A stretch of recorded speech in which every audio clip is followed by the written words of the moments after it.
Hello guys, तो आज हम ये वाला हल्दी मेहंदी मायूं ढोलकी मेकअप लुक करेंगे। अपने ड्रेस के हिसाब से आप ये किसी भी इवेंट पे इजीली कर सकते हैं। बट अगर नाइट का इवेंट हो तो आप सेम टू सेम ऐसा ही करना, लेकिन अगर डे का इवेंट है तो आपने जो है कलर्स थोड़े हल्के लेने हैं इनके हिसाब से। तो चलिए जल्दी से स्टार्ट करते हैं। सबसे पहले मैंने एक फ्लैट ब्रश लिया और इसे मैंने गलती से यहाँ पे जो है ना डार्क ब्लैक आई शेड में ये था, बट उससे मैंने अपनी आईब्रो की आउटर लाइन बना ली। देन मैंने फिर से डार्क ब्राउन आई शेड में डिप किया और उससे दूसरी आईब्रो की अच्छे से आउटर लाइन बना ली।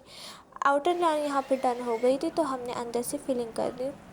फिलिंग करने के बाद मैंने जो है ना डार्क ब्लैक आई शेड में डिप किया और फिर अपनी आईब्रो को नेचुरल लुक देने के लिए और हेयर लाइक स्ट्रोक्स बनाने के लिए अच्छे से यूज़ किया।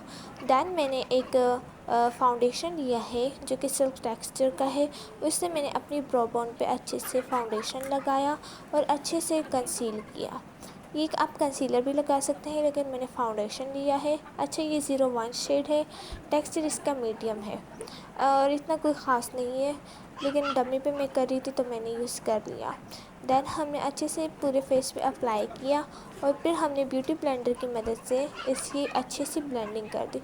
ब्लेंडिंग करने के बाद बारी आती थी सेट आउट करने के पाउडर से, तो हमने एक लूज़ पाउडर लिया है और इससे अच्छे से पूरे आई डमी को सेट कर दिया। जो एक्स्ट्रा पाउडर था फिर हमने उसे ब्रश की मदद से हटा दिया।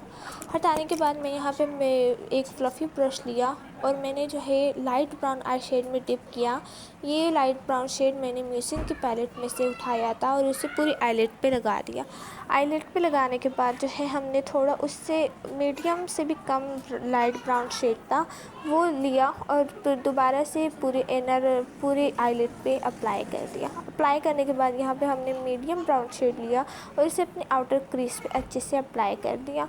दोनों आइज़ पे अप्लाई करने के बाद जो है अब फ्लफ़ी ब्रश से हम आएंगे फ्लैट ब्रश की तरफ, और फ्लैट ब्रश में हमने डार्क ब्राउन आई शेड लिया और यहाँ पे हमने अप्लाई कर दी आउटर क्रीज पे, लेकिन वो लुक नहीं आ रही थी, मतलब इतना गहरा लग नहीं था। तो हमने जो सबसे ज़्यादा डार्क ब्राउन आई शेड था जो बिल्कुल ब्लैक की तरफ जा रहा था उससे हमने मिक्स करके अप्लाई कर दिया यहाँ पे। अच्छा, यहाँ पे जो है ना कलर गहरा हो गया था और मुझे सेम यही कलर चाहिए था, लेकिन आप देख सकते हैं ये कितना डस्की है, इसलिए मैं ये बिगनर्स के लिए पैलेट म्यूसिन की बिल्कुल प्रेफर नहीं करती हूँ। बिगनर्स ये बिल्कुल ना ख़रीद, लेकिन इसकी पिगमेंट जो है ना बहुत ज़्यादा अच्छी है। अच्छे से अप्लाई करने के बाद यहाँ पे मैंने फ्लफ़ी ब्रश की मदद से सारे कलर्स को एक साथ अच्छे से ब्लेंड कर दिया ताकि जो मेरे कलर्स हैं वो अलग अलग नज़र ना आए। अच्छे से अप्लाई करने के बाद और देन ब्लेंडिंग करने के बाद यहाँ पे बारी आती है जी कट क्रीज की। तो कट क्रीज में के लिए मैंने क्रीम कंसीलर की पैलेट में से एक कंसीलर लिया है जो बिल्कुल लाइट शेड था और फिर उसे मैंने अपनी कट क्रीज बना ली। कट क्रीज बनाने के बाद ये एक आई की हमारी कट क्रीज डन हो गई थी, तो मैंने दूसरी आई की भी बना ली। और यहाँ पे आप देख सकते हैं कट क्रीज मैं कितने ध्यान से बना रही हूँ। आप लोग भी ये काम जो है ना थोड़ा ध्यान से कीजिएगा, क्योंकि नेचुरल आई पे तो बहुत मुश्किल होता है कट क्रीज बनाना। और फिर हमने उसे भी लूज़ पाउडर से सेट कर दिया। आप अगर चाहें तो कोई भी वाइट आई शेडो सेलेक्ट कर सकते हैं। इसके बाद मैंने अपने हैंड की मदद से येलो शेड उठाया और इसे अपनी आईलिड के सेंटर में लगाया। ये येलो शेड मैंने म्यूसिन की पैलेट में से लिया है और ये फिर ब्रश की मदद से अगर ना करो ना तो हाथ की मदद से ये डस्ट की भी नहीं होता है। तो इसके बाद जो है ना ये अप्लाई कर दिया। बाकी कलर्स की जो है थोड़ी बहुत ब्लेंडिंग रहती थी वो मैंने कर ली। देन मैंने रिवाज यूकी की पैलेट में से ये वाइट शिमर लिया है और इसे अपने इनर क्रीज लाइन पे लगा दिया। अच्छे से अप्लाई करने के बाद यहाँ पे मैंने आईलाइनर लिया और आईलाइनर मैंने यहाँ पे लगा दिया। आईलाइनर मैंने सिंपल विंग आईलाइनर यहाँ पे लगाया है और इसकी कोई ख़ास इतनी बड़ी टेक्निक नहीं है, बस अगर आपको थोड़ा सा भी आईलाइनर लगाना आता हो तो आप ये ईज़िली लगा सकते हैं।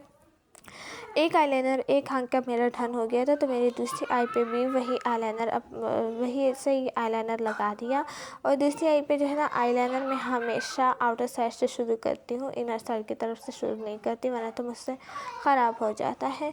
इसके बाद मैंने एक फ्लैट ब्रश लिया और फ्लैट ब्रश की मदद से जितने मैंने ऊपर dark brown, medium brown, light brown shade उठाए थे ना, सारे मिक्स करके मैंने अपनी लोअर लैश लाइन पे लगा दिए और फिर अच्छे से ब्लेंड कर दिया।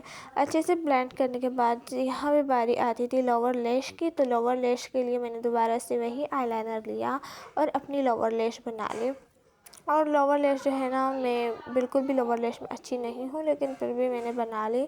दूसरी आई पे भी लोअर लैश बनाने के बाद यहाँ पे मैंने कंटूरिंग की बारी आती थी, तो मैंने कंटूरिंग के लिए वही फ्लफ़ी ब्रश लिया, मीडियम ब्राउन आई शेड में मैंने डिप किया और यहाँ पे मैंने अपनी नोज़ कंटूर कर दी।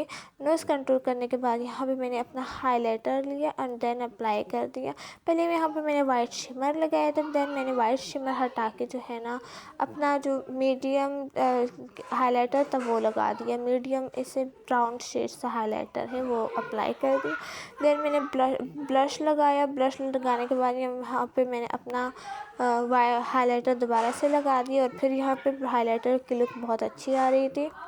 मुझे सेम इसी तरह हाइलाइटर चाहिए था। आईब्रो के ऊपर भी मैंने थोड़ा सा हाइलाइटर लगा लिया था क्योंकि मुझे बहुत पसंद है। यहाँ पे मैंने अपनी लेश ली और ये लेश लगाना मैं बिल्कुल भूल गई थी और फिर जो है ना, लेश को मैंने इसी तरह मोड़ दिया ताकि जो है हमारी आई के हिसाब से गोल लुक आए, इसकी सर्कल लुक। तो इसके ऊपर मैंने रखा एंड देन मैंने अप्लाई कर दिया। अप्लाई करने के बाद यहाँ पे बिल्कुल भी नज़र नहीं आ रहा था कि मैंने लेश भी लगाई है, लेकिन खैर फिर भी लेश लगानी तो होती है ना। तो इसके बाद जो है ना, लेश अप्लाई कर दी और ये है आती है हमारी जो फाइनल लुक। मुझे यह फाइनल लुक बहुत पसंद आई और अगर मैं दोबारा से कह दूँ, अगर आप ये दिन के मेकअप में ये मेकअप करेंगे तो कलर्स को जो है ना, थोड़े हल्के हाथों में लीजिएगा। यहाँ पे आप देख सकते हैं मैंने आउटर क्रीज कितनी डार्क बनाई है, आप डार्क मत बनाइएगा। और फिर जो है बाकी यहाँ पे हमारी फाइनल लुक आती है जी। आप कैसी लगी? मुझे तो बहुत पसंद आई। खुदा हाफिज़।